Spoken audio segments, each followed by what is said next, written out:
Hi guys, so sa previous video natin, naipakita natin kung paano mag-convert ng constraints to equations sa maximization problem.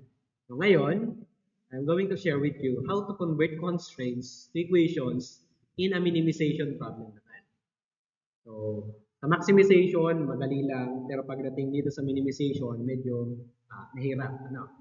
So kasi meron namang i-introduce na another variable aside from slack variable. So we have a total of 3 rules. First rule, add an artificial variable if the symbol is equal. Then for the second rule, add a slack variable if the symbol is less than or equal. And then lastly, for the third rule, subtract a slack variable and add an artificial variable if the symbol is greater than or equal. So take note, we have equal, less than or equal, and then greater than or equal. So meaning, halimbawa,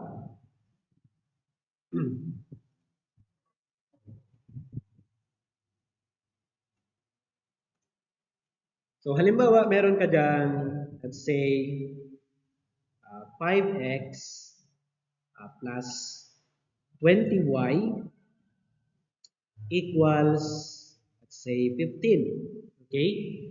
So, itong constraint nito ay under rule number 1. Base sa rule number 1, mag-a-add tayo ng artificial variable kapag ang symbol ng constraint ay equal.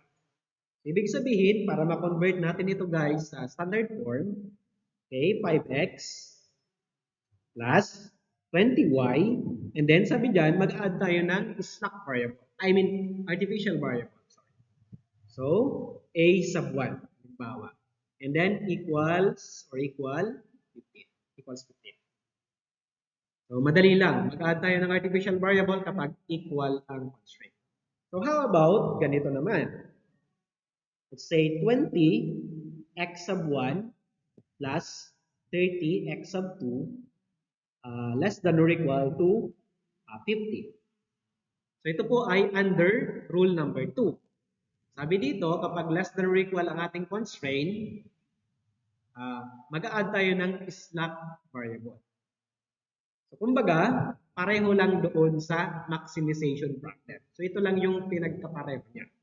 Kaya dito, 20 x sub 1 plus 30 x sub 2.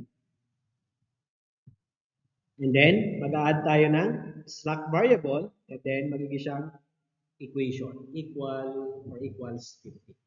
Okay? So, napakadali lang. Ano? Pero, halimbawa, kung ang constraint mo ay ganito naman. Say, 100x plus 200y greater than or equal to 300. Kasi guys, kung sa maximization, kadalasan ang constraint natin ay less than or equal. Sa minimization naman, kadalasan greater than or equal ang ating constraint. Kapag naka-encounter kayo na greater than or equal, ang gagawin nyo ay ganito. 100x, paano gagawin natin? Plus 200y. Base dito, magsusubtract tayo ng slack variable, subtract a slack variable, and add an artificial variable. Meaning, subtract a slack variable and then add an artificial variable and then gawin mo siyang equation. Equals 300. So, napakadali lang. Ano? So, mag-iwan ako ng problem and try nyong isolve or try nyong i-convert sa equation. Okay? Number 1.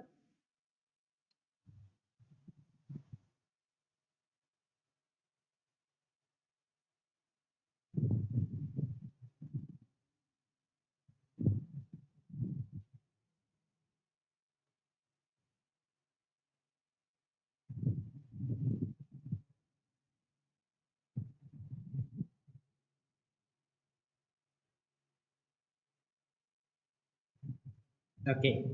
So, paki-comment po ang answer nyo. Please like, comment, and share my video. Okay. Kung hindi ka pa nakapag-subscribe, subscribe ka na sa Survey YouTube channel. Thank you. Bye-bye.